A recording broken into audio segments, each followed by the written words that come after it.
of our strategy. We recognize the immense potential that regional corridors offer. A land-based east-west economic corridor could enhance access to Central Asia energy markets, promote trade, reduce transaction costs, and help address structural poverty across the region. But for that to happen, all states must act as responsible and willing stakeholders, respecting sovereignty, honoring commitments, and abandoning adventurism. A reality check on regional trust, and if we have a reality check on the regional trust, we will see that regional connectivity is a two-way street. Corridors cannot grow while borders are blocked. Access to markets cannot happen with treaties suspended. And we cannot have regional stability while we engage in provocations. India's recent actions have once again brought to light an inconsistent and irresponsible posture towards regional integration. Instead of fostering regional integration, it has pursued a strategy of exclusion, unilateralism, and militarization. Its continued denial of the legitimate rights of the people of Jammu and Kashmir, the unilateral abrogation of Article 370, and its obstruction to SARC processes have rolled back the regional integration agenda by decades. Despite benefiting from transit access to Afghanistan through Pakistani territory, and despite our facilitation of Afghan-India trade via Wagah in the past, it continued to escalate tensions rather than build trust. Most recently, India's unilaterally suspension of its obligations towards the Indus Water Treaty, a treaty that has endured since 1960 despite many wars between India and Pakistan. This reckless step reflects a troubling disregard for international norms and regional stability. Pakistan, on the other hand, has consistently demonstrated restraint, maturity, and commitment to economic decoupling from political tensions. Even during recent tensions, we did not suspend the Afghan transit trade for long and allowed its resumption shortly thereafter, a gesture of goodwill and regional responsibility. Pakistan has kept its doors open to dialogue, but normal relations cannot be restored in the absence of justice, dignity, and respect for international law. Economic corridors cannot operate in a vacuum. They require a foundation of trust. And trust, I must say, cannot be built with fencing, fire, or force. It must come through honest engagement, equitable treatment, and responsible statecraft. While others hesitate, Pakistan has already demonstrated what responsible regional leadership looks like. Through the China-Pakistan Economic Corridor, we have shown how strategic vision, political commitment, and institutional coordination can deliver real results. CPEC has given Pakistan a modern road network, revitalized energy infrastructure, and deepened regional linkages. It has also created a blueprint for how multilateral connectivity projects should be designed transparently, inclusively, and sustainably. And now, with Carrick corridors directed westwards, Pakistan is uniquely positioned to serve as a bridge between South Asia, Central Asia, Middle East, and Western China.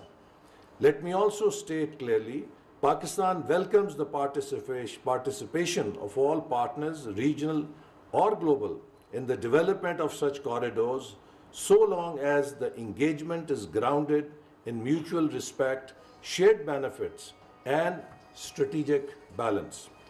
The success of CPAC shows that when partners share goals, respect sovereignty, and work collaboratively, even the most ambitious connectivity plans can be realized.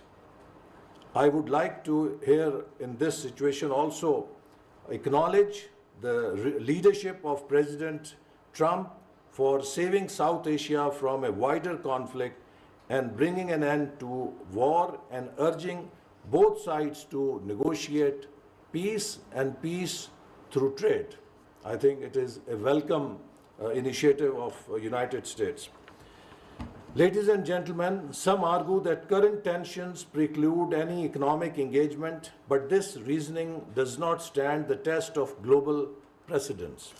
Take the example, Ambassador gave example of China and India, and let me give another example of United States and China, two nations that have profound strategic differences and divergent worldviews. Yet, they are each other's largest trading partners. They have managed so far to keep economics and politics on separate tracks by remaining engaged. The key is engagement. The difference, however, is critical. Neither side has escalated by violating sovereignty or unilaterally suspending binding international treaties, as India has done in this region. Our position is principled. We are open to trade, open to dialogue, but not at the cost of our sovereignty, dignity, or legal rights. The report being launched today proposes a series of phased steps towards an East-West economic corridor, which is a very pragmatic approach. Let me highlight a few that I strongly support. Start small. Confidence-building measures such as digital connectivity, logistics standards, and academic collaboration can pave the way for broader frameworks. To create an inclusive governance mechanism, the idea of an East-West Economic Corridor Association is worth exploring, provided it ensures equal representation and consensus-based decision-making. But here again, I would, support what Ambassador Raza Mohammed said, that we have example of SAARC, and since 2016, SAARC summit is hostage to India's non-cooperation, and it is not letting SAARC summit take place, which was supposed to take place in 2016 in Pakistan. So it has been, obstructing. And I always tell my Indian friends, what is the trouble?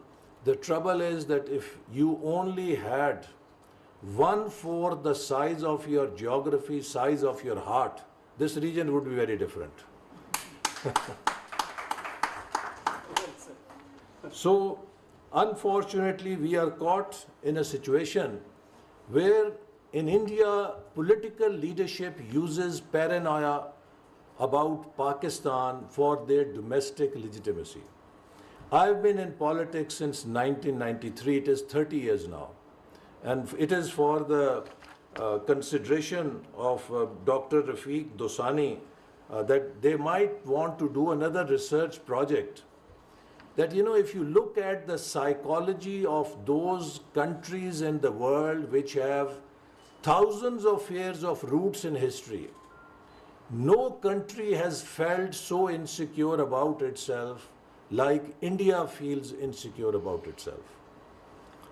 Pakistan, which has a history of only 77 years.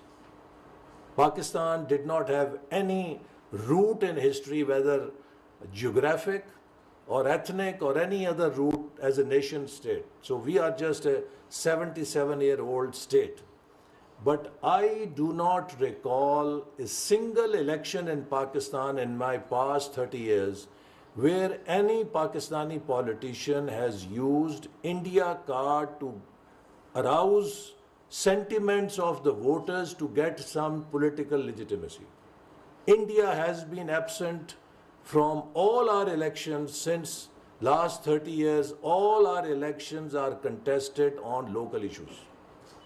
But if you look on Indian side, you observe that on in each and every election, and before each and every election, whether national or state elections, they use Pakistan as a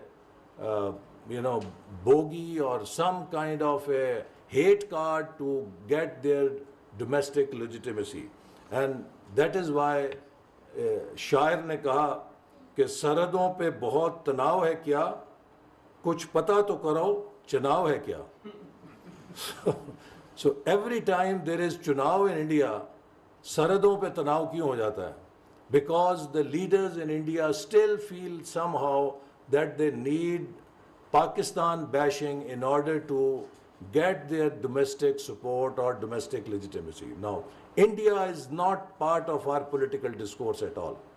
We are a smaller country, much smaller country, and much newer country. And India has a history of centuries in, in history.